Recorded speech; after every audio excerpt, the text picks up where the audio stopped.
You're trying to buy one of the best strikers in the world, and you're saying to him, you've got to take a reduction in wages. If you're Victor Osimhen and you're looking at it and you're going, I like Man United, but have you looked at yourself?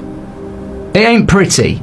So you're asking me to risk my prime years of my career to come to you and take a pay cut. Listen to yourselves. You should be saying to me, come here, please. We will pay you a good wage because we're in a bad situation and it'll be worth your while and we'll build together. You can't be saying to me, lose your prime years on a project that will probably fail and don't get paid very good money for it either. Idiots. Absolute idiots. I think we're walking round Europe.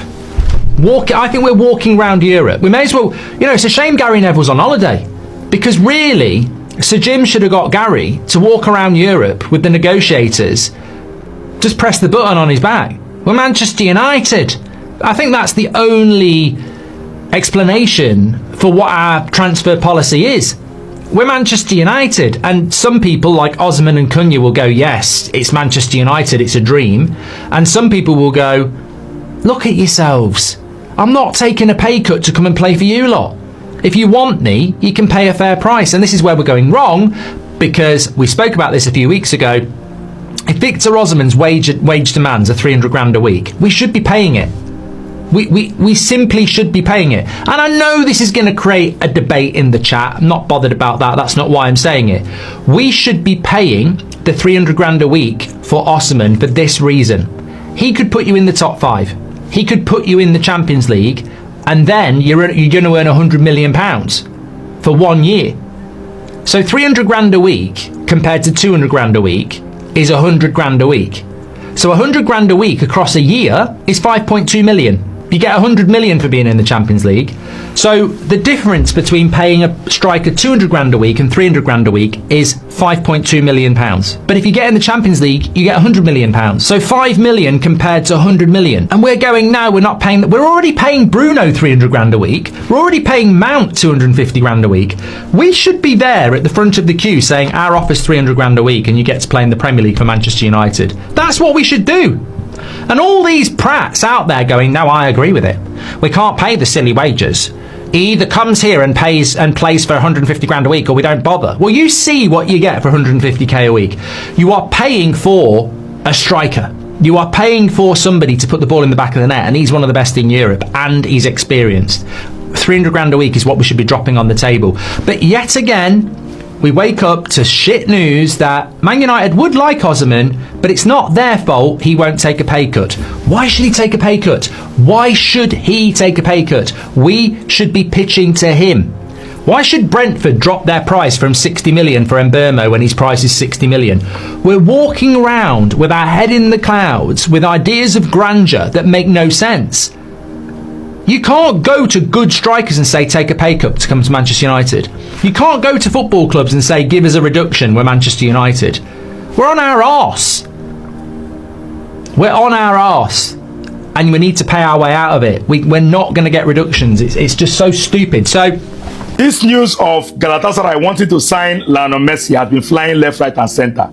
Sincerely, if you ask me, I wish that Messi can sign for Galatasaray. Messi, Osimhen link up. Oh boy, that would be a dream link up. Messi and Osimhen together playing, together in the same team. That would be a very, very big dream. But I think it's just a dream. I don't think, Lionel Messi will go to Galatasaray. I think, when MLS goes on break, Messi will use that opportunity to rest, ahead of the next season. And also, that will be an opportunity for him to recoup, against the World Cup.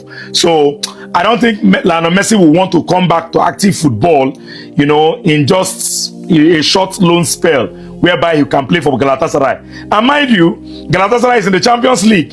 So if Messi makes that move, that's going to be a very, very exciting move. We'll be watching Galatasaray in the league and also watch Lionel Messi in the Champions League. So I hope that this deal, can come to pass. Sincerely, in the back of my mind, I wish that it can happen, but I doubt that it's going to happen. Take a look at what the Galatasaray fans said to Osimhen on his last ever game for the club. They wrote on the banner, "Stay with us, Osimhen, not because you have to, but because you want to." And that's how you know a player has affected the club in the best way possible. Scoring 36 goals in all competitions and also being a top scorer as a foreigner in the Turkish league. But if there's one striker Chelsea have to buy, it's this man right here. They have to spend the bag. I'm always hearing about his wages, but I don't even care anymore. Chelsea have to put pen to paper with this man. When did Galatasaray and how did Galatasaray get so rich? In the comments, please, honestly, let me know, because I've always known that they're a massive club and I know they've got a fair bit of cash, but recently it's got ridiculous.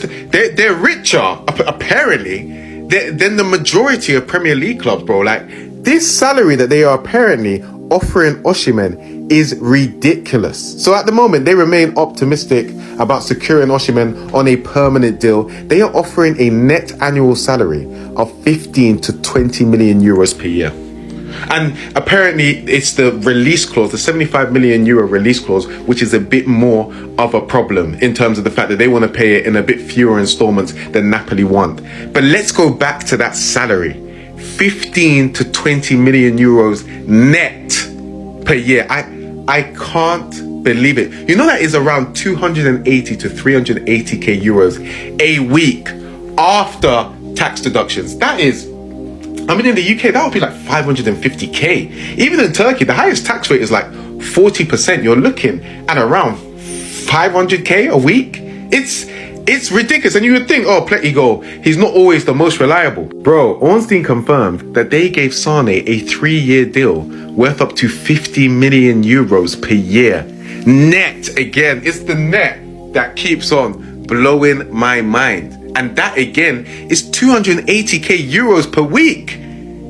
How have they got this money? Like, the Turkish league is not that huge, and their club is owned by the fans. They don't have like some billionaire owner that's come in. I need to know, like, honestly, like, I am so baffled. Like, fair enough, they are giving out the bag. Why is it that anytime there is a bad news, it must always concern Nigeria? Every time. Now, this is news that is coming out that Nigerians boycotted training because of unpaid allowances. As it stands now, NFF, Nigeria, they are owing Nigerian footballers and some staffs. This is the reason why they boycotted training today. And this match against Gabon is next 2 days. I think on Thursday by 5 p.m.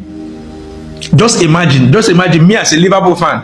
I am angry that my club is doing all these things right now. Now, I just use Nigeria get hope. At least let us do everything possible to get a win against Gabon so that my joy will come back. This is the news that we are getting. Why?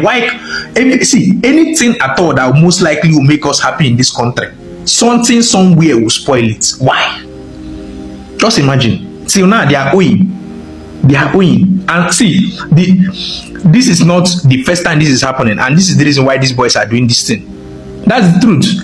Because if this is the first time, there is no way they will not train, because they know that personally they will pay them. But right now, this is what is happening. So it means that they did not train today. They boycotted training.